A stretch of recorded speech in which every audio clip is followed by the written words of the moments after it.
যুদ্ধের প্রভাব পড়ছে জ্বালানি খাতে, মজুত সক্ষমতার 20 ভাগেরও কম। অর্থনীতিতেও নানা চ্যালেঞ্জ। প্রধানমন্ত্রীর নেতৃত্বে জরুরি বৈঠকে বসছে মন্ত্রিসভা কমিটি।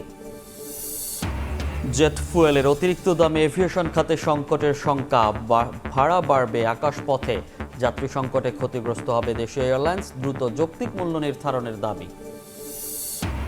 অর্ধ শতাব্দী পরও আন্তর্জাতিক স্বীকৃতি মেলেনি 25শে মার্চ গণহত্যার। রাজনৈতিক বিভাজন ও সঠিক তথ্যের অভাব দেখেন বিশেষজ্ঞরা। প্রয়োজন জোরালো কূটনীতি। কক্সবাজার সমুদ্র সৈকতে ছুরিকাঘাতে জুলাই যোদ্ধা ছাত্রদল কর্মী খুন, সহযোদ্ধাদের বিক্ষোভ। জড়িতদের গ্রেফতারে অভিযানে আইনশৃঙ্খলা বাহিনী।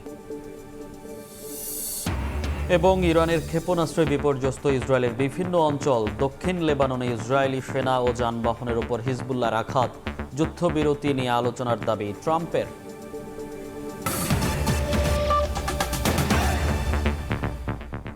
সকালের সময় সঙ্গে আছি আমি মনির হোসাইন। দায়িত্ব নেয়ার 1 মাসের মধ্যে সরকারের সামনে এসেছে নানা চ্যালেঞ্জ। এসবের মধ্যে জ্বালানি ব্যবস্থাপনা, অর্থনীতি পুনর্গঠন এবং অভ্যন্তরীণ রাজনৈতিক স্থিতিশীলতা বজায় রাখা অন্যতম। জ্বালানি বিশেষজ্ঞের মতে অর্থব্যয় তাৎক্ষণিক সমস্যার সমাধান হলেও ভবিষ্যতের জন্য বিকল্প উৎস জোরদার করতে হবে সরকারকে। অর্থনীতিবিদের মতে ব্যক্তি খাতে বিনিয়োগ ও রাজস্ব আহরণ বাড়ানোর পাশাপাশি আমদানি রফতানিতে নতুনত্ব অনুসন্ধান জরুরি। আর রাজনৈতিক বিশ্লেষকের মতে জুলাই সনদ বাস্তবায়নে রাজনৈতিক ঐকমত্য আমলে না নিলে চাপে পড়বে বিএনপি। মুরসালিন হক জুনাইদের রিপোর্ট। ফেব্রুয়ারির নির্বাচন পরবর্তী সরকার গঠনের পর নানা প্রতিশ্রুতি বাস্তবায়নে চমক দেখিয়েছে বিএনপি। তবে ভঙ্গুর অর্থনীতি নিয়ে রাষ্ট্র পরিচালনার পাশাপাশি রাজনৈতিক স্থিতিশীল পরিবেশ বজায় রাখার চ্যালেঞ্জও আছে সরকারের সামনে। এর মাঝেই ইরানের উপর যুক্তরাষ্ট্র ও ইসরায়েলের যৌথ আক্রমণের ফলে জ্বালানি তেল নিয়ে বৈশ্বিক সমস্যায় আক্রান্ত বাংলাদেশও। বিশেষজ্ঞরা মনে করেন এই 3 ইস্যু সামাল দিতে কঠিন সময় পার করতে হবে তারেক রহমান সরকারকে। সরকারের বারবার আশ্বাস সত্ত্বেও জ্বালানি নিয়ে দেশে যে অস্বস্তি চলমান, বেশি টাকা দিয়ে এই পণ্য কেনা তাৎক্ষণিক সমাধান বলে মনে করেন এই বিশেষজ্ঞ। তারা বলছে যে আমরা যত দামি হোক আমরা কিনবো, সেটা হয়তো ইমিডিয়েট 1 মাসের সাপ্লাইয়ের জন্য পারবে, কিন্তু ভবিষ্যতের জন্য তারা কিভাবে করবে সেটা তাদেরকে ভালো করে চিনতে হবে। এর মধ্যে আমাদের কিন্তু নিউক্লিয়ার পাওয়ার প্ল্যান্টটা চলে আসার কথা, এটার ব্যাপারে আরও চাপ দিতে হবে যেন ঠিক সময় আসে। কয়লাটা ইম্পোর্ট ঠিকমতো করে আনতে হবে। অর্থনীতি পুনর্গঠনে বর্তমান সরকারকে বিনিয়োগ, রাজস্ব আয় এবং আমদানি ও রপ্তানিতে বিশেষ নজর দেওয়ার পরামর্শ এই অর্থনীতিবিদের। বিনিয়োগে আমাদের যে একটা স্থবিরতা, এটাকে চাঙ্গা করতে হবে। তো এটার সাথে কর্মসংস্থান জড়িত, এটার সাথে মানুষের জীবনমানের যে অবনমন হচ্ছিল সেটাকে রোধ করা, এটা জড়িত। প্রত্যক্ষ করের মাধ্যমে সম্পদ আহরণ করা, এটা যদি আমরা করতে পারি তাহলে অন্যান্য যেসব ব্যয়ের দিকগুলো এখন আমরা দেখছি এটাকে আমরা সামাল দিতে পারবো। রপ্তানি বৈচিত্র্যকরণ, বাজার বৈচিত্র্যকরণ, এগুলো অনুসন্ধান করা, দ্রুত আমদানি করতে পারি, কম খরচে সাশ্রয়ীভাবে আমদানি করতে পারি, সেটার দিকে নজর দিতে পারি। জ্বালানি ব্যবস্থাপনা আর অর্থনীতি টেকসই করতে অভ্যন্তরীণ রাজনৈতিক স্থিতিশীলতা জরুরি। আর তার জন্য জুলাই সনদ বাস্তবায়নে সরকারকে পিছপা হওয়া যাবে না বলে মনে করেন এই রাজনীতি বিশ্লেষক। রাজনৈতিক দলগুলো মিলে যে ঐক্যমত্যটা তৈরি করছিল, এটার খুব মূল্য আছে বলে আমি মনে করি। এটাকে সম্মান দেওয়া উচিত। গণঅভ্যুত্থানে 1000 থেকে 1400 লোক মারা গেছে। এই মানুষগুলোর জীবনের বিনিময়ে এটা সরকারের পতন হয়েছে আর কি। আর আপনি সেই স্পিরিট থেকে দূরে সরে যেতে চান কেন? বড় চ্যালেঞ্জগুলো মোকাবেলা করে নতুন সরকার কতটা প্রত্যাশা পূরণ করতে পারে সেদিকে সাধারণ মানুষের নজর থাকবে বলে মনে করেন বিভিন্ন খাতের বিশেষজ্ঞরা। বৈঠকে উপস্থিত সভাপতি মুরসালিন হক জুনাইদ, সময় সংবাদ, ঢাকা। ইরানের সঙ্গে ইসরায়েল যুক্তরাষ্ট্র যুদ্ধের প্রভাব মোকাবেলায় করণীয় নির্ধারণে জরুরি বৈঠকে বসছে মন্ত্রিসভা কমিটি। প্রধানমন্ত্রী তারেক রহমানের নেতৃত্বে এই বৈঠকে উপস্থিত থাকবেন গুরুত্বপূর্ণ বিভিন্ন মন্ত্রণালয়ের মন্ত্রীরা। সকাল 10টায় মন্ত্রিপরিষদ বিভাগে জ্বালানি পরিস্থিতি মোকাবেলায় করণীয় নিয়ে এই সভা অনুষ্ঠিত হবে। এর আগে মধ্যপ্রাচ্য পরিস্থিতির প্রভাব মোকাবেলায় অর্থ পরিকল্পনা মন্ত্রী আমির খসরু মাহমুদ চৌধুরীর নেতৃত্বে 7 সদস্যের একটি মন্ত্রিসভা কমিটি গঠন করা হয়েছে। কমিটির অন্য সদস্যরা হলেন স্থানীয় সরকার মন্ত্রী মির্জা ফখরুল ইসলাম আলমগীর, স্বরাষ্ট্রমন্ত্রী সালাউদ্দিন আহমদ, বিদ্যুৎ ও জ্বালানি মন্ত্রী ইকবাল হাসান মাহমুদ, বাণিজ্য মন্ত্রী খন্দকার আব্দুল মুক্তাদির, প্রবাসী কল্যাণ মন্ত্রী আরিফুল হক চৌধুরী এবং খাদ্যমন্ত্রী মোহাম্মদ আমিনুর রশিদ। এই কমিটি মূলত আন্তর্জাতিক পরিস্থিতি পর্যবেক্ষণ, সম্ভাব্য অর্থনৈতিক প্রভাব বিশ্লেষণ এবং দেশের স্থিতিশীলতা বজায় রাখতে প্রয়োজনীয় কৌশল নির্ধারণ করবে। এছাড়া বিকেল 4:30টায় মন্ত্রিপরিষদ বিভাগের সভা অনুষ্ঠিত হওয়ার কথা রয়েছে। মধ্যপ্রাচ্য সংঘাতে বিশ্বজুড়েই জ্বালানি সংকটে পড়েছে আমদানি নির্ভর দেশগুলো। প্রভাব পড়ছে বাংলাদেশেও, কিন্তু সক্ষমতার বিপরীতে মজুতের পরিমাণ 20 ভাগেরও কম, যা দিয়ে চলবে 8 থেকে 12 দিন। দীর্ঘমেয়াদী নতুন আমদানি উৎস তৈরির সঙ্গে মজুত বাড়ানোর তাগিদ বিশেষজ্ঞদের। বিপিসি বলছে মজুত 55 দিন থেকে বাড়িয়ে 90 দিন করার পরিকল্পনা নেওয়া হয়েছে। কাজল আব্দুল্লাহর রিপোর্ট। ইরানে যুক্তরাষ্ট্র ইসরায়েলের যৌথ হামলা জবাবে তেহরানের পাল্টা হামলায় জ্বলছে মধ্যপ্রাচ্য। যুদ্ধের ভয়াবহতার প্রভাব পড়ছে বৈশ্বিক জ্বালানি খাতে। মজুত কিংবা সরবরাহে টান পড়ার পাশাপাশি ঊর্ধ্বমুখী দামে কঠিন পরিস্থিতিতে আমদানি নির্ভর দেশগুলো। ব্যতিক্রম নয় বাংলাদেশও। বিবিসির তথ্য অনুযায়ী 21 মার্চ পর্যন্ত সরবরাহযোগ্য diesel, octane, petrol, furnace oil ও জেট ফুয়েল সহ 5 ক্যাটাগরি জ্বালানি মজুত ছিল 2,59,659 মেট্রিক টন। এর মধ্যে ডিজেল, অকটেন, পেট্রোলের মজুত 1,78,584 মেট্রিক টন। চাহিদা অনুযায়ী মজুত তেল দিয়ে চলবে 8 থেকে 12 দিন। মজুতের পরিমাণ যখন শঙ্কা জাগায়, তখন বিপিসির তথ্য বলছে 26টি ডিপোতে ডিজেল, অকটেন, পেট্রোল সংরক্ষণের সক্ষমতা 8,12,561 মেট্রিক টন। কিন্তু 21 মার্চ পর্যন্ত মজুত রয়েছে সক্ষমতার 20%-রও কম। এমন প্রেক্ষাপটে বিপিসির দূরদর্শিতার অভাব রয়েছে জানিয়ে জ্বালানি মজুতে গুরুত্ব দিচ্ছেন সাপ্লাই চেইন বিশেষজ্ঞরা। আমাদের স্টোরেজ ক্যাপাসিটি বাড়াইতে হবে, আমাদের ডিস্ট্রিবিউশন চ্যানেলগুলোকে আরও স্ট্রেংথেন করতে হবে। এটা যদি আমরা না করি, আমরা বড় রকমের একটা হুমকির মুখে থাকব। আমাদের কৃষি বলেন, আমাদের ইন্ডাস্ট্রি বলেন, আমাদের ট্রান্সপোর্টেশন চ্যানেল বলেন। যদিও মজুদ পরিস্থিতি নিয়ে শঙ্কা নেই জানিয়ে বিপিসি বলছে জ্বালানি নিরাপত্তায় সংরক্ষণ 55 দিন থেকে বাড়িয়ে 90 দিন করার পরিকল্পনা নেওয়া হয়েছে। জানুয়ারি মাসে, ফেব্রুয়ারি মাসে ওনারা যেভাবে ফুয়েল নিয়েছেন ওই পরিমাণ যেন নেন, তাহলে আর কোনো সমস্যা নেই। এনার্জি সিকিউরিটিটা ইম্পর্টেন্ট, সেই ক্ষেত্রে আমাদের স্টোরেজ ডেজ বাড়ানোর পরিকল্পনা আছে। এখন আমাদের ক্যাপাসিটি আছে 55 ডেজ, আর আমরা এটা 90 ডেজে নিয়ে যাওয়ার ইচ্ছা। ঈদের পর একযোগে চাহিদা বাড়ায় সাশ্রয়ী হওয়ার আহ্বান জানিয়েছেন অর্থমন্ত্রী। যেহেতু যুদ্ধ কোনো সরকারের হাতে নেই, যুদ্ধ হচ্ছে অন্য জায়গায়, আমরা এটার ভুক্তভোগী। এই জন্য আমাদেরকে একটু সংযমের দিকেও যেতে হবে, সরকারকে সহযোগিতা করতে হবে, সহানুভূতিশীল হতে হবে। সবাই মিলে আমরা সংকট থেকে উত্তরণ করতে পারবো। জ্বালানি সংকট নিরসনে বিক্রির পরিমাণ গত বছরের একই সময়ের তুলনায় কিছুটা কম বেশি করার পাশাপাশি আমদানি বাড়াতে কাজ করছে সরকার। কাজল আব্দুল্লাহ, সময় সংবাদ, ঢাকা। 16 দিনের ব্যবধানে লিটার প্রতি জেট ফুয়েলের দাম বাড়ল 107 টাকা। লিটার প্রতি বাড়তি মূল্য দক্ষিণ এশিয়ার মধ্যে সর্বোচ্চ। এতে এভিয়েশন খাত নতুন সংকটে পড়বে জানিয়ে দ্রুত গ্রহণযোগ্য দাম নির্ধারণের দাবি অপারেটর্স অ্যাসোসিয়েশনের। না হলে অভ্যন্তরীণ আকাশপথের ভাড়া বাড়বে প্রায় 1,500 টাকা। একই সঙ্গে যাত্রী সংকটে ক্ষতিগ্রস্ত হবে দেশীয় এয়ারলাইন্সগুলো। কাজল আব্দুল্লাহর আরও একটি রিপোর্ট।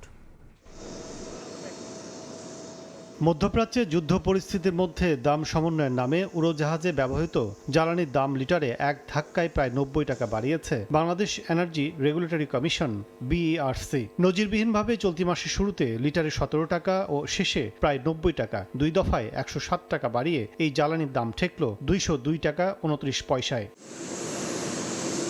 জেট ফুয়েলের অস্বাভাবিক দাম বৃদ্ধিতে আগে থেকেই সংকটে থাকা দেশীয় এয়ারলাইন্সগুলোকে এখন টিকে থাকার সংগ্রাম শুরু করতে হবে বলে মনে করেন সংশ্লিষ্টরা। কোনো রুটের কিংবা কোনো এয়ারলাইন্সের জেট ফুয়েল প্রাইস যদি মোর দেন 100% ইনক্রিজ করে, কোনোভাবেই আসলে একটা এয়ারলাইন্সকে সাস্টেইন করার যেমন সুযোগ থাকে না। আর এয়ারলাইন্সকে টিকে থাকতে হইলে আপনাকে অবশ্যই জেট ফুয়েলের সাথে সামঞ্জস্য রেখে ভাড়া নির্ধারণ করতে হবে। Aviation operators association of Bangladesh এওএবির দাবি, জেট ফুয়েলের অস্বাভাবিক দাম বৃদ্ধি কোনোভাবেই গ্রহণযোগ্য নয়। বিবিসি বিআরসিকে প্রেশার তৈরি করেছে, তো এখানে বিআরসি বিপিসির প্রেশারে রাজি হওয়াটা আমার মনে হয় যুক্তি ছিল না। আর ফার্স্ট অফ অল অন্য কোনো তেলের দাম তো বাড়েনি, যদি বাড়ার প্রয়োজন পড়ে তো সবগুলো বাড়ানো হোক। বিআরসি কনসেন্ট দিয়ে আমাদের আপত্তির পরও সেটা আমি মনে করি এটা কোনোভাবেই যুক্তিসঙ্গত হয়নি।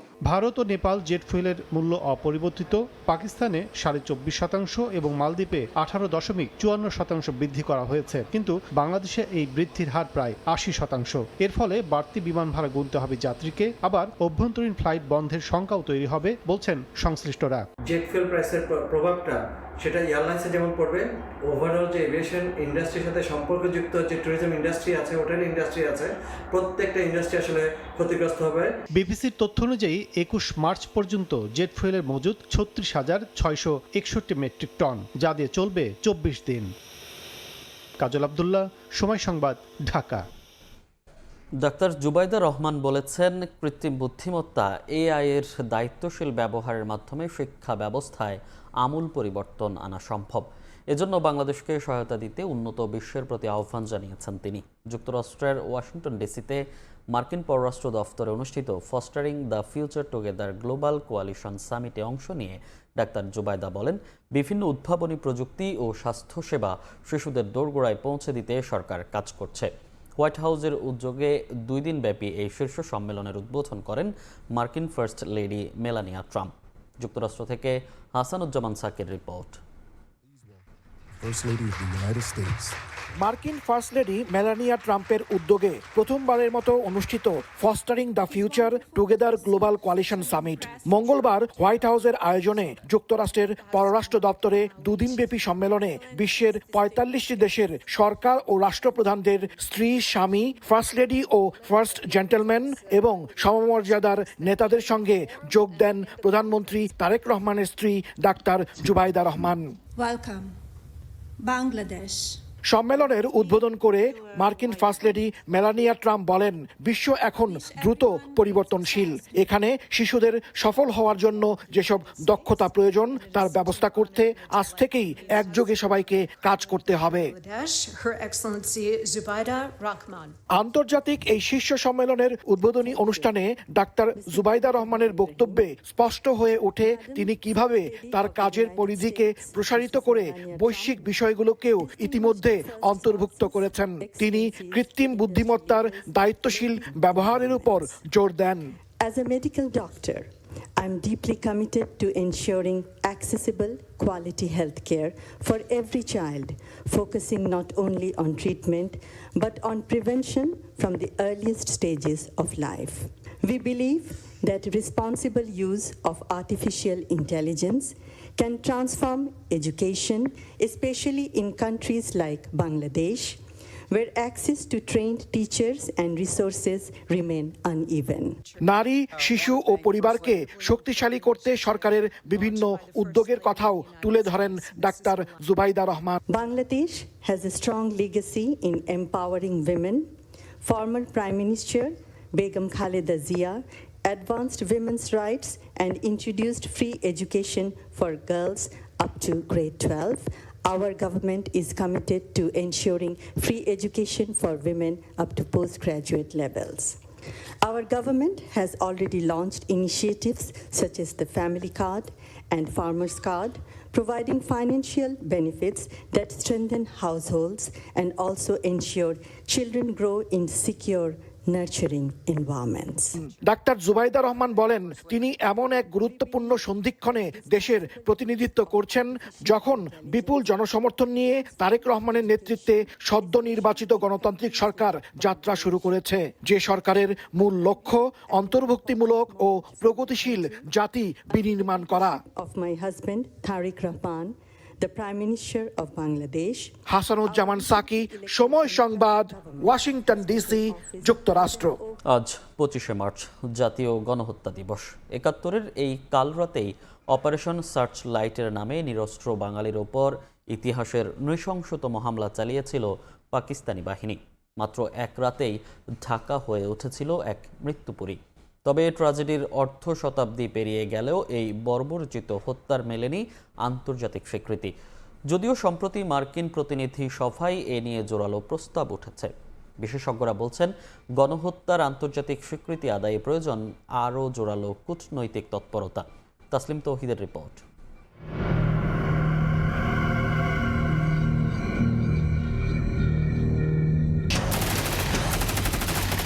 1971 সালের 25শে মার্চ কাল রাত ঘুমান্ত মানুষের উপর ঝাঁপিয়ে পড়ে ইয়াহিয়ার রক্তপিপাসু সেনাবাহিনী। কামানের গর্জন আর মেশিনগানের গুলিতে প্রকম্পিত হয় ঢাকা। ইতিহাসের এই ঘৃণ্য হত্যাযজ্ঞের নাম দেওয়া হয় অপারেশন সার্চ লাইট। হানাদারদের মূল টার্গেট ছিল ঢাকা বিশ্ববিদ্যালয়, রাজারবাগ পুলিশ লাইন্স ও পিলখানা। জহুরুল হক হল ও জগন্নাথ হলে ঢুকে নির্বিচারে হত্যা করা হয় ছাত্র ও শিক্ষকদের। বিভিন্ন তথ্য বলছে, শুধু ওই রাতেই ঢাকায় 7,000 সহ সারা দেশে প্রায় 50,000 মানুষকে হত্যা করা হয়। তবে 55 বছর পেরিয়ে গেলেও এই বর্বরোচিত গণহত্যার মেলেনি আন্তর্জাতিক স্বীকৃতি। গবেষকরা বলছেন, গণহত্যা নিয়ে দেশি বিদেশি রাজনীতির বিভাজন, সঠিক তথ্যের অভাব, আন্তরিকতার ঘাটতির কারণে আন্তর্জাতিক অঙ্গনে গণহত্যার স্বীকৃতি পায়নি।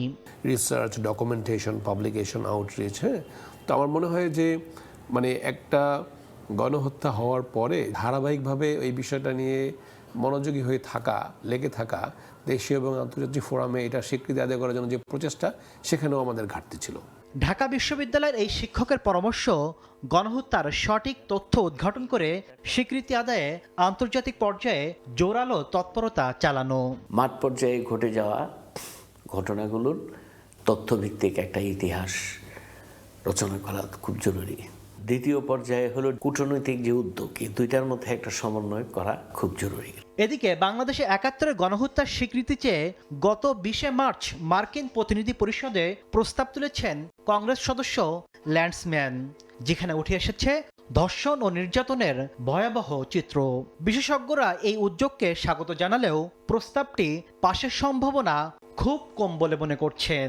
আমেরিকান কংগ্রেসম্যান তার এই পরামর্শটিকে জাতীয়ভাবে এটাকে গুরুত্ব দিয়ে 25শে মার্চের একটা নতুন ইতিহাস রচনা আমাদের জন্য খুব জরুরি। এটা নিয়ে যদি ব্যাপক লবিং না হয় মার্কিন কংগ্রেসে, একজন ডেমোক্রেটের উত্থাপিত একটা প্রস্তাব যদি ডেমোক্রেট যে সিনিয়র পার্টি মেম্বার্সরা সাপোর্ট না করেন, এবং তার সাথে যদি একটা রিপাবলিকান কিছু কংগ্রেসম্যানের সাপোর্টে যদি না আসে এই ধরনের প্রস্তাবের প্রেক্ষিতে, তাহলে এটা পাস হওয়ার খুব একটা সম্ভাবনা দেখছি না।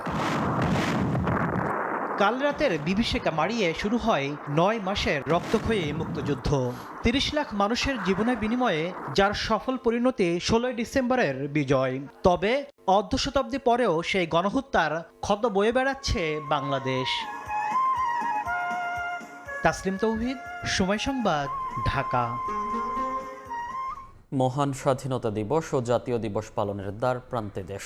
প্রস্তুত জাতীয় স্মৃতিসৌধ প্রাঙ্গণ, রংতুলির আঁচড়, সুরভিত ফুলের গাছ আর পরিষ্কার পরিচ্ছন্নতায় প্রস্তুত করা হয়েছে স্মৃতির স্তম্ভ।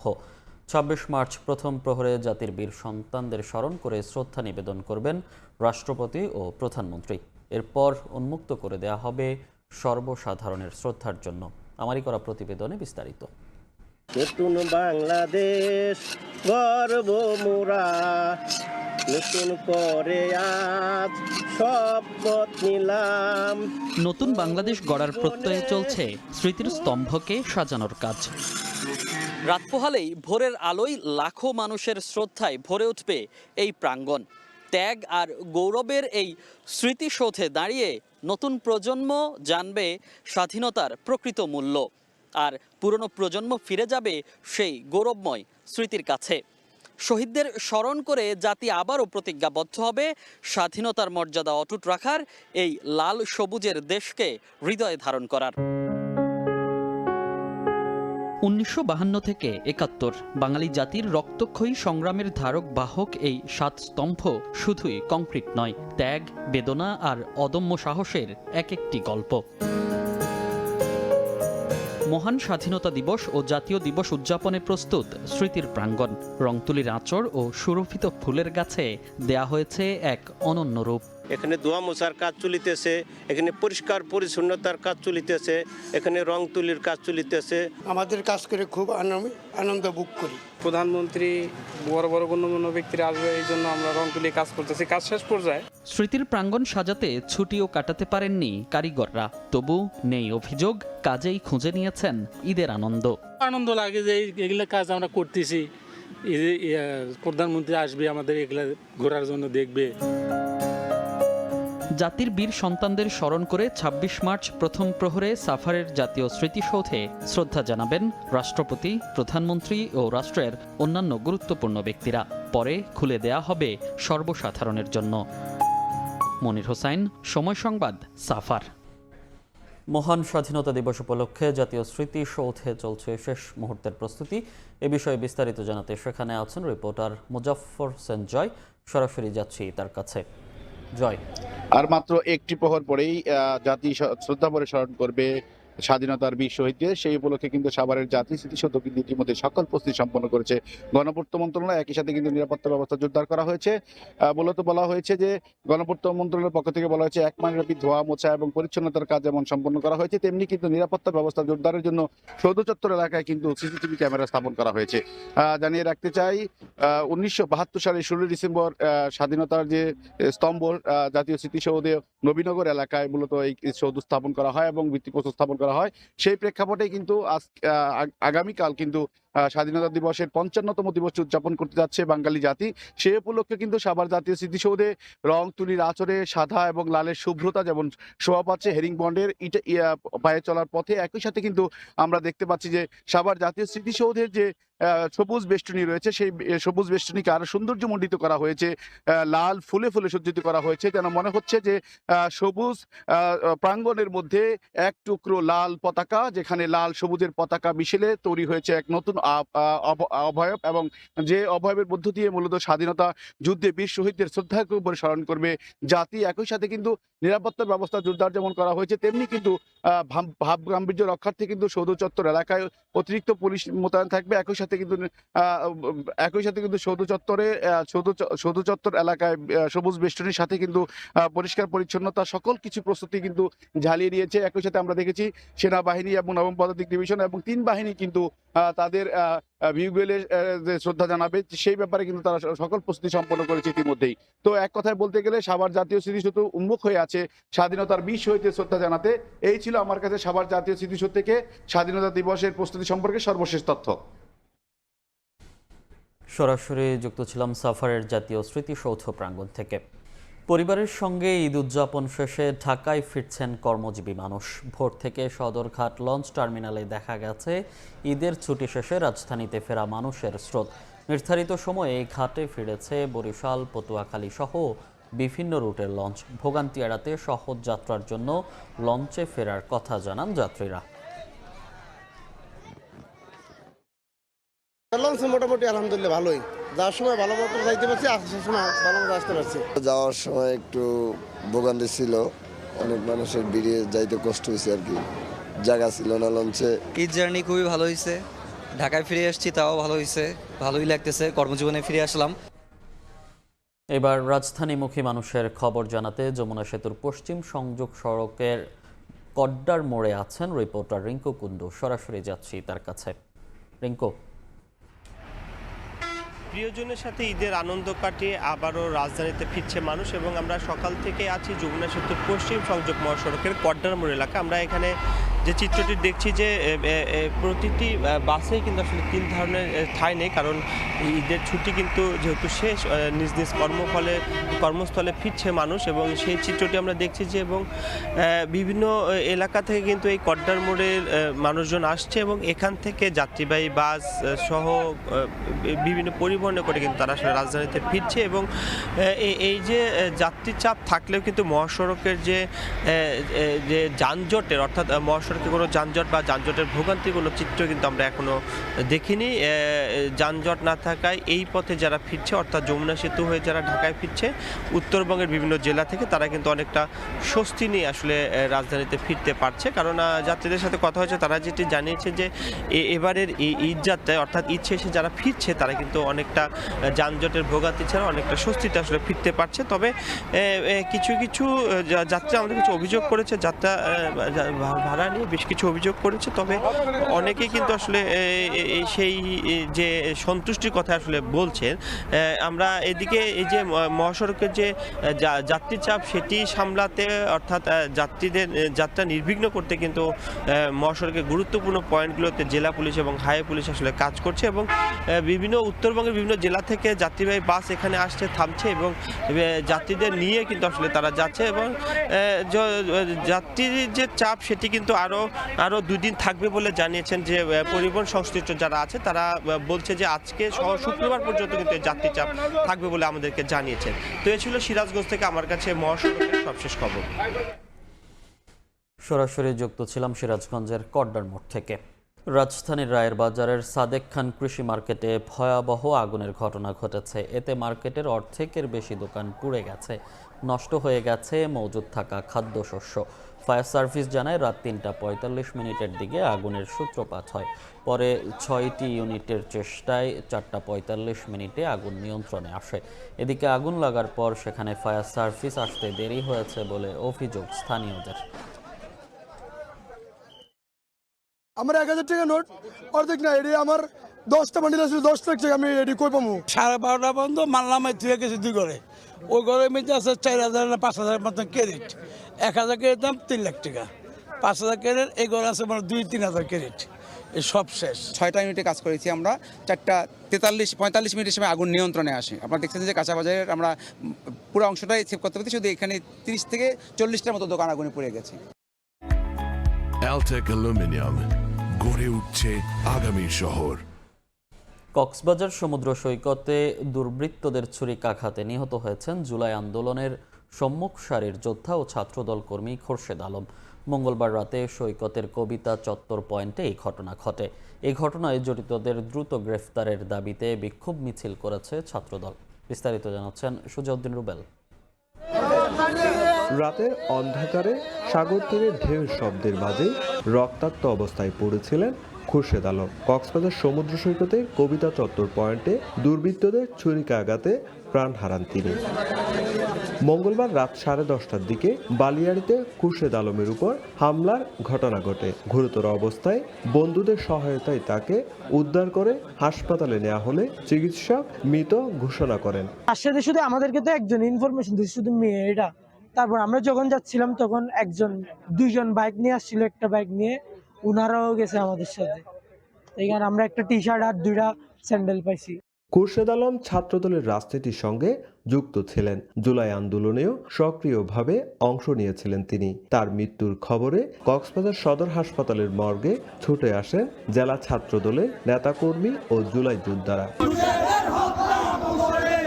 খোরশেদ আলম হত্যাকাণ্ডের প্রতিবাদে বিক্ষোভ মিছিল করে জড়িতদের আইনের আওতায় আনা দাবি জানান ছাত্রদলের নেতাকর্মীরা।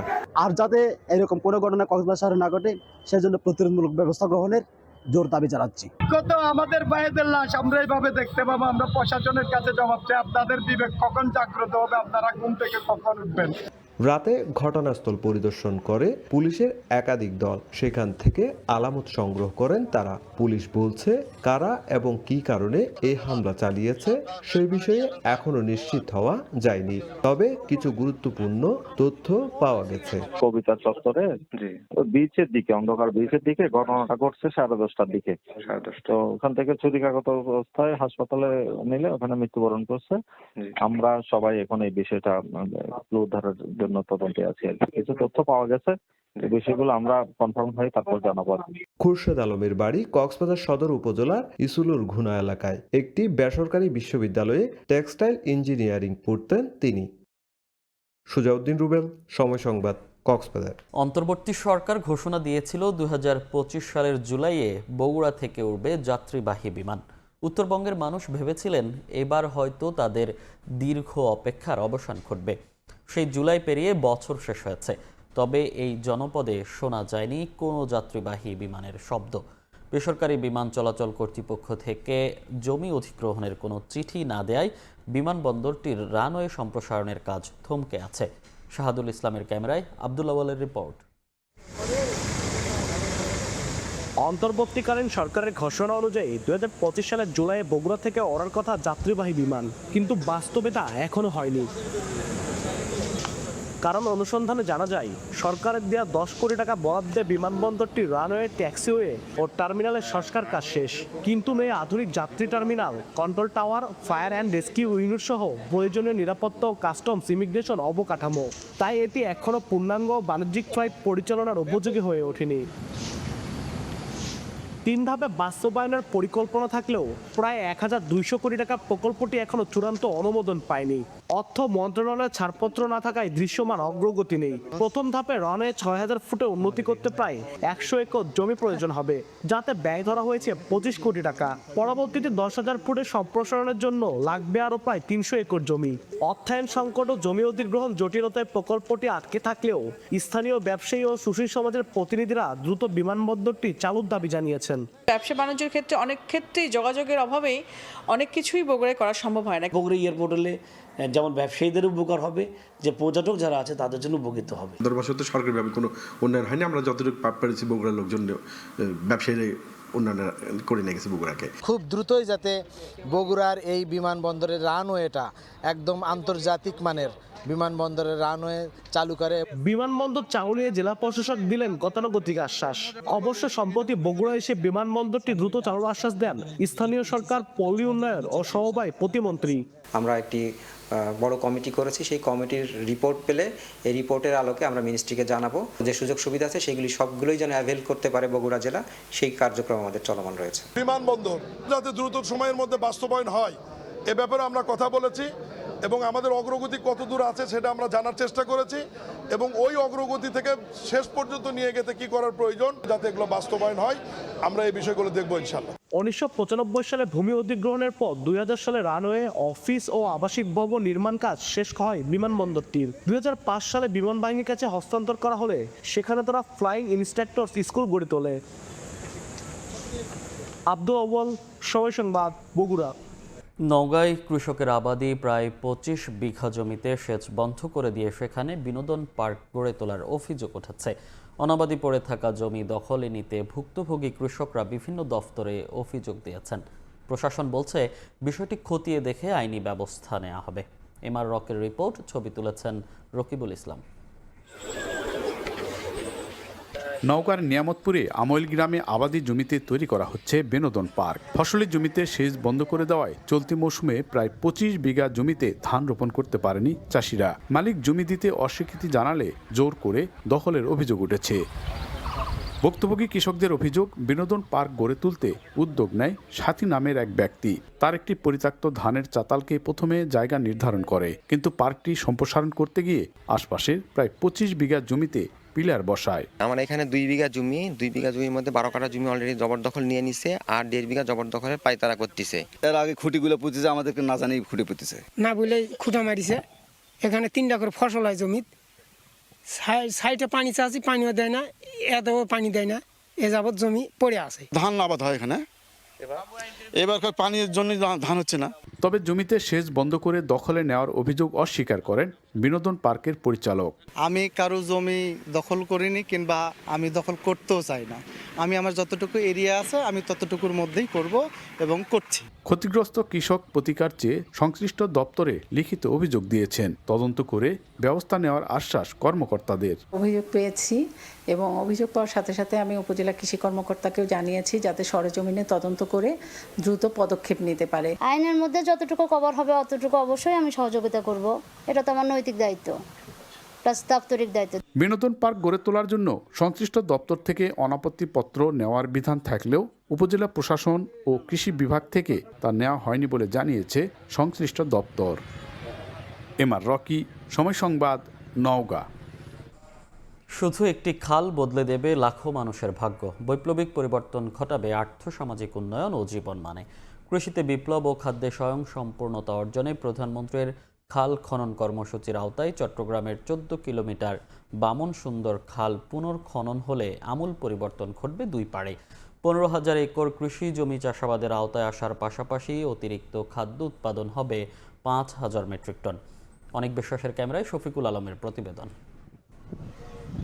একসময় পালতোলা নৌকা চলত চট্টগ্রামের মিরসরাই উপজেলার গুরুত্বপূর্ণ বামন সুন্দর খালে, কিন্তু স্বাভাবিক পানি প্রবাহ বাধাগ্রস্ত হওয়ায় এখন তলদেশ প্লাস্টিক ও পলিজমে পরিণত হয়েছে বর্জ্যের ভাগাড়ে, পশু পাখি ও জীবজন্তুর চারণভূমি। ফলে থমকে আছে দুপারের লাখো মানুষের জীবনমান ও উন্নয়ন।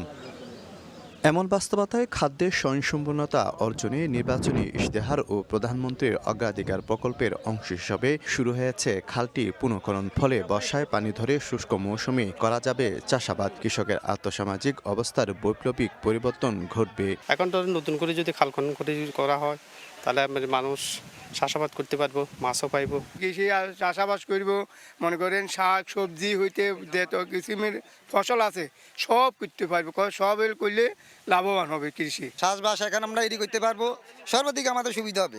মহামায়া থেকে বঙ্গোপসাগর পর্যন্ত 14 কিলোমিটার বামন সুন্দর খালটি মিরসরাইয়ের 6টি ইউনিয়নের উপর বয়ে গেছে। সংযুক্ত করেছে আরও ছোট বড় অনেক পাহাড়ি ও শাখা প্রশাখা খালকেও। খনন শেষ হলে চাষাবাদের আওতায় আসবে দুপারের 15,000 একর কৃষিজমি। 5,000 মেট্রিক টন অতিরিক্ত খাদ্য উৎপাদন হবে। বাড়বে বুড়ো আবাদ, কমবে জলাবদ্ধতা। 14 কিলোমিটারের মধ্যে অলিরপুল থেকে বাণীটোলা ব্রিজ পর্যন্ত 3 কিলোমিটার খাল আমরা পুনঃখনন করব। ফলশ্রুতিতে কৃষকের সেচ খরচ কমবে এবং এই এলাকার কৃষকদের জীবনমান এবং সর্বোপরি আর্থসামাজিক অবস্থার পরিবর্তন ঘটবে। খালগুলো খনন না থাকার কারণে অল্প বৃষ্টিতেই বিভিন্ন এলাকা ফ্লাড হয়ে যাচ্ছে। এই খালে যদি পানি প্রবাহ থাকে তাহলে এই বোরো চাষটা হবে। আমাদের বন্যার আশঙ্কা থাকবে না, বৃষ্টির ফলে জলাবদ্ধতার আশঙ্কা থাকবে না। খাল খনন প্রকল্পের আওতায় চট্টগ্রাম জেলায় পর্যায়ক্রমে 700 কিলোমিটার খাল খনন হবে। এছাড়া চট্টগ্রাম সিটি কর্পোরেশনের অধীনে চলছে 21টি খাল খনন। সারা দেশে খনন হবে 20,000 কিলোমিটার খাল। খাল খনন কর্মসূচির মধ্যে দিয়ে আমরা যেটা চিন্তা করছি সেটা এটা জলাবদ্ধতা মুক্ত একটা নগরী। পাশাপাশি গ্রাম অঞ্চলে যেটা আমাদের দেশনায়ক তারেক রহমানের উদ্যোগে যেটা শুরু হয়েছে সেটা আমরা মনে করি যে আবারও শহীদ প্রেসিডেন্ট জিয়াউর রহমান যেভাবে গ্রামে গঞ্জে খাল খনন কর্মসূচির মধ্যে দিয়ে কৃষির মাধ্যমে দেশকে একটি সমৃদ্ধশালী বাংলাদেশে পরিণত করেছিলেন, আত্মনির্ভরশীল একটি বাংলাদেশ, সেই জায়গায় আমার মনে হয় এই কাজগুলো হচ্ছে। যে এই খাল খননের যখন সম্পাদন হবে 5,000 মেট্রিক টন অতিরিক্ত খাদ্য এখানে উৎপাদিত হবে। 1977 থেকে 1981 সালের মধ্যে গ্রামীণ জনপদের উন্নয়ন ও কৃষি সম্প্রসারণে 279টি প্রকল্পের মাধ্যমে প্রায় 3,600 মাইল দৈর্ঘ্যের প্রায় 1,500 খাল খনন করেছিলেন প্রেসিডেন্ট জিয়াউর রহমান। এতে লক্ষাধিক একর জমি সেচের আওতায় আসায় ঘটেছিল কৃষিতে বৈপ্লবিক পরিবর্তন। প্রায় 45 বছর আগে খাদ্যের স্বয়ংসম্পূর্ণতা অর্জনে প্রেসিডেন্ট জিয়াউর রহমান যে খাল খনন কর্মসূচি হাতে নিয়েছিল সেটি আবার নতুন করে শুরু করেছে তারই উত্তরসূরি প্রধানমন্ত্রী তারেক রহমান। এর মাধ্যমে খাদ্যের স্বয়ংসম্পূর্ণতা অর্জনের পাশাপাশি কৃষি নির্ভরতার দিকে ফিরে যাবে নতুন করে আবার বাংলাদেশ। শফিকুল আলম, সময় সংবাদ, চট্টগ্রাম। অতিরিক্ত কচুরিপানা ও পানি না নামার কারণে প্রতি বছর নাটোরের চলন বিলে বাড়ছে অনাবাদি জমি। চলতি বড় মৌসুমে সিংড়ার প্রায় 2,100 বিঘা জমিতে ধানের আবাদ করতে না পারায় লোকসানে কৃষক। কৃষি বিভাগ বলছে চলন বিলে অপরিকল্পিতভাবে পুকুর খননের কারণেই এই দুর্দশা। আল মামুনের পাঠানো তথ্য, রকনুজ্জামানের ছবিতে রিপোর্ট। বিঘার পর বিঘা জমি অনাবাদি অবস্থায় পড়ে আছে। কচুরিপানায় ভরা জমি। বিঘা প্রতি প্রায় 5,000 টাকা খরচে পরিষ্কার করে জমিগুলো আবাদি উপযুক্ত করা হয়েছে। তবে নাটোরের জলার বাতার এই জমিগুলোতে বেশি পরিমাণ কচুরিপানা থাকায় পরিষ্কার করতে সময় বেশি লাগায় এখনও অনাবাদি। চলন বিলের সিংড়া উপজেলায় বেশ কিছু এলাকার চিত্র এমন। কৃষি বিভাগ জানায় প্রায় 2,100 বিঘা জমিতে বড় মৌসুমে ধান আবাদ করা সম্ভব হয়নি। কৃষকরা বলছেন চলন বিলের খাল ও নদীর গভীরতা না থাকার পাশাপাশি অপরিকল্পিতভাবে রাস্তা ও ভবন নির্মাণ করায় ঠিকমতো পানি নামতে পারে না। এ ব্যাপারে প্রয়োজনীয় পদক্ষেপ নিতে সরকারের কাছে দাবি জানান তারা। বন্ধ হওয়ার জন্য কচুরিপানা আটকে গেছে, আটকে যাওয়ার জন্য এত পানি বাড়ানোর প্রয়োজন নাই। ঘর বাড়ি করে রাখছে তাহলে তো পরিকল্পনার অপরিকল্পিতভাবে করেছে। সরকারের কাছে আবেদন আমাদের এই নদী খালগুলো যত সংস্কার করে দিতে। কৃষি বিভাগের দাবি, অপরিকল্পিতভাবে কয়েকশো পুকুর খননের কারণে চলন বিল তার অস্তিত্ব হারাচ্ছে। বিলটি আগের অবস্থায় ফেরাতে প্রয়োজনীয় পদক্ষেপ নেওয়া হবে। চলন বিলের বৈচিত্র্য রক্ষা করা এবং আগের পর্যায়ে ফিরিয়ে আনার জন্য যা যা করা দরকার সেটি করা আসলে দরকার, কারণ না হলে আমাদের কৃষকরা কিন্তু ক্ষতিগ্রস্তের মধ্যে পড়ছে দিনে দিনেই। আর পানি উন্নয়ন বোর্ড জানায়, বাংলাদেশ হাওর ও জলাভূমি উন্নয়ন অধিদপ্তর হালতি ও চলন বিল নিয়ে 2027 সালের ফেব্রুয়ারির মধ্যে সমীক্ষা প্রতিবেদন জমা দেবে। সে অনুযায়ী কাজ করবে পানি উন্নয়ন বোর্ড। বর্তমানে তাদের সার্ভে এবং অন্যান্য কাজ চলমান আছে। এই স্টাডি রিপোর্ট পাওয়ার পরে স্টাডি রিপোর্টের সুপারিশ অনুযায়ী চলন বিল নিয়ে কাজ বাস্তবায়ন করা হবে। চলন বিলের মধ্যে প্রায় 22 বর্গ কিলোমিটার সিংড়া উপজেলায়। সময় সংবাদ, নাটোর। চাঁপাইনবাবগঞ্জের মহানন্দা নদীতে রাবার ড্যামের মাধ্যমে পানি ধরে রাখায় পানি শূন্য হয়ে পড়েছে ভাটি অঞ্চল। স্থানীয়দের অভিযোগ, রাবার ড্যাম নির্মাণ করে ভাটির 26 কিলোমিটার নদী হত্যা করা হয়েছে। তবে বিকল্প উপায়ে পানি প্রবাহ ফিরিয়ে আনতে ব্যবস্থা নেওয়ার আশ্বাস পানি উন্নয়ন বোর্ডের। শাহজাহান আলীর তোলা ছবি ও জাহাঙ্গীর আলমের পাঠানো তথ্যের রিপোর্ট। একসময়ের খরস্রোতা মহানন্দা নদীতে এখন জেগে উঠেছে চর। কোথাও হাঁটু পানি, আবার কোথাও চাষাবাদ করা হয়েছে বিভিন্ন ফসল। এসব ফসলে সেচ দিতে কিছু দূর পর পর নদীর বুকেই পোঁতা হয়েছে গভীর নলকূপ। চাঁপাইনবাবগঞ্জের চর মোহনপুর এলাকায় মহানন্দা ও পাগলা নদীর মিলনস্থলে এমন চিত্র। স্থানীয়রা জানান, মহানন্দার 96 কিলোমিটার আন্তঃসীমানা নদী। ভারত থেকে বাংলাদেশের প্রবেশ মুখ থেকে নদীর 70 কিলোমিটার দূরে জেলা শহরের রেহাইচর এলাকায় নির্মাণ করা হয়েছে রাবার ড্যাম, যার মাধ্যমে নদীর একটি অংশে পানি আটকে রাখা হয়েছে। এতে 26 কিলোমিটার ভাটি এলাকায় দেখা দিয়েছে পানি শূন্যতা। রাবার বাঁধ দেওয়াতে পানি খুব সমস্যা হয়েছে, নদীতে পানি হয় না। রাবার বাঁধের কারণে পানি তলে চলে গেছে, তারপরে মোটর দিয়ে পানি উঠেছে, হাফ পানি উঠছে। পানি যদি ছেড়ে দেয় তাহলে আমার সুবিধা হবে, বা জল মোটরের পানিটা হাতে পাবো। নদীতে যদি পানি না থাকে তাহলে এই জমিগুলোতে চাষাবাদ করা সম্ভব হবে না। রাবার ড্যাম প্রকল্পটি বাস্তবায়ন করছে পানি উন্নয়ন বোর্ড। কর্মকর্তারা বলছেন, সংকট সমাধানে মহানন্দা নদী খনন করে পদ্মা নদী থেকে পানি সংরক্ষণ করার পরিকল্পনা নেওয়া হয়েছে। ডাউন স্ট্রিমের এই 26 কিলোমিটারের জন্য আমাদের একাধিক চিন্তা ভাবনা রয়েছে প্ল্যানিং ফেজে। খনন হোক বা এটা ওঠানামার মাধ্যমে হোক, যেটাই হোক না কেন, সেই ব্যাপারে আমাদের নজর আছে এবং আমরা সেই ব্যাপারে পদক্ষেপ নিব। মহানন্দা নদীতে রাবার ড্যাম প্রকল্পের নির্মাণ কাজ শুরু হয় 2017 সালের জুন মাসে। 353 মিটার দৈর্ঘ্যের এই প্রকল্পে মোট ব্যয় হয় 246 কোটি টাকা। সময় সংবাদ, চাঁপাইনবাবগঞ্জ। দেশের বাইরের খবর। ইরানের ক্ষেপণাস্ত্র হামলায় বিপর্যস্ত ইসরায়েলের বিভিন্ন অঞ্চল। কেন্দ্রীয় শহর বনেব্রাকে কয়েকজন আহত হয়েছেন, ক্ষতিগ্রস্ত হয়েছে ভবনও। দক্ষিণ লেবাননের শহরগুলোতে ইসরায়েলি সেনা ও যানবাহনের ওপর আর্টিলারি ও ড্রোন হামলা চালিয়েছে হিজবুল্লাহ। এর মধ্যেই মার্কিন প্রেসিডেন্ট ডোনাল্ড ট্রাম্প দাবি করেছেন, ইরান ও যুক্তরাষ্ট্রের মধ্যে যুদ্ধবিরতি নিয়ে আলোচনা চলছে। যদিও ট্রাম্পের এমন দাবি অস্বীকার করেছে তেহরান।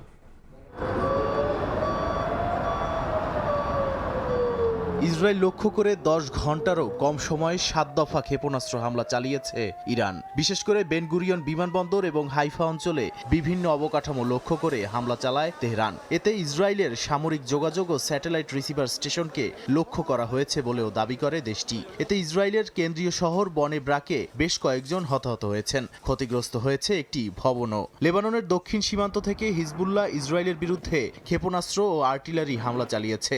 রাবাত হালাথিন, আল আদিসা ও মিসগাপ এমের এলাকায় ড্রোন ও গাইডেড রকেট ব্যবহার করা হয়েছে।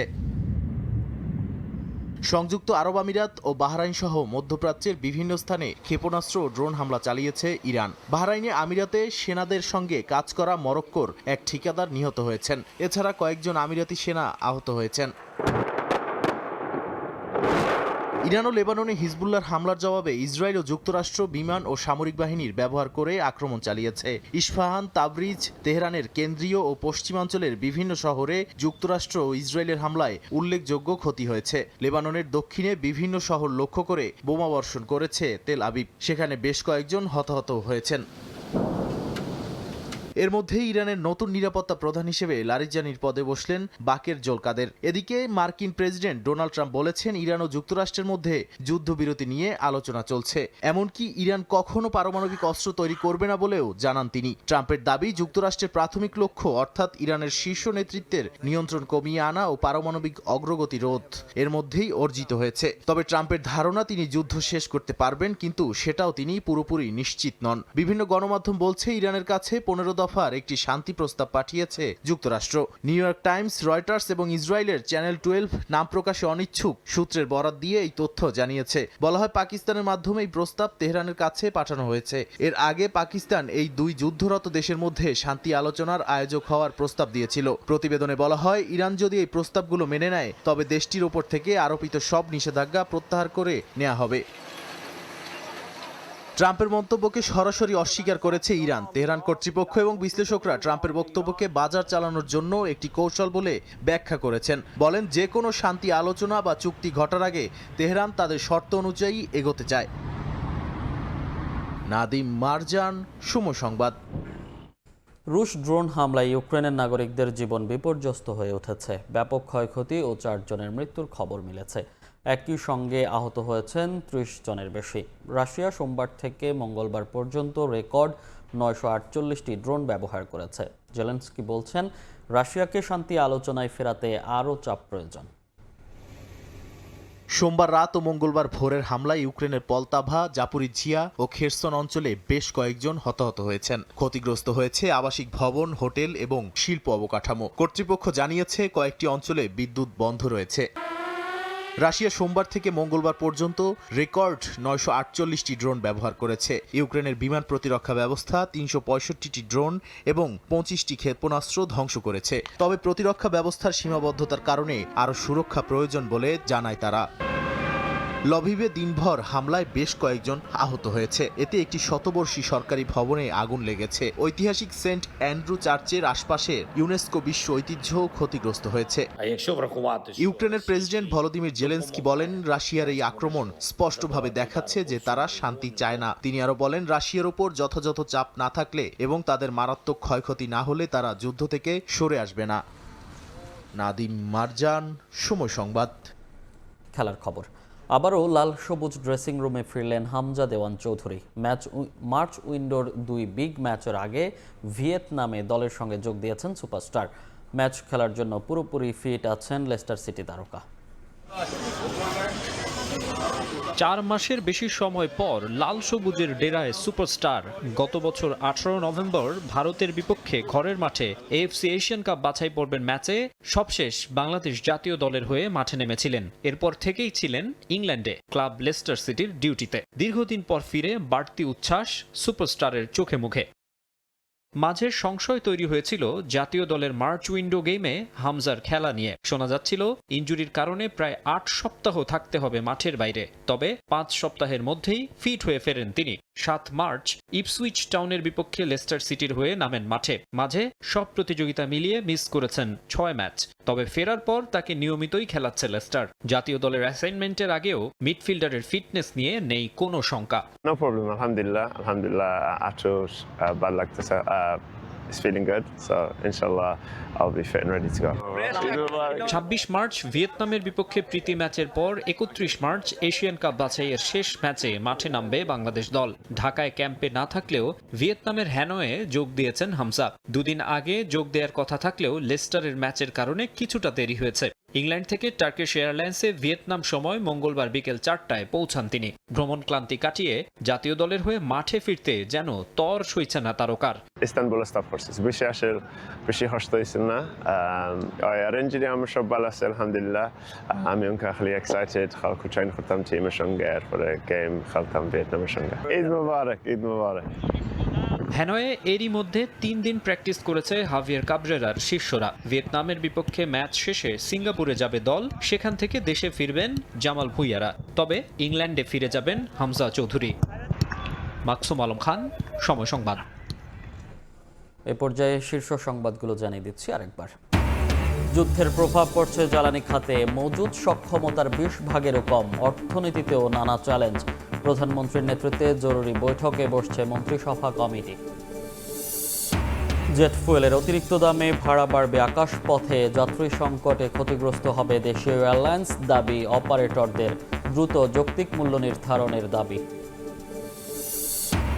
এবং অর্ধ শতাব্দী পরও আন্তর্জাতিক স্বীকৃতি মেলেনি 25শে মার্চ গণহত্যার, রাজনৈতিক বিভাজন ও সঠিক তথ্যের অভাব দেখেন বিশেষজ্ঞরা, প্রয়োজন জোরালো কূটনীতি।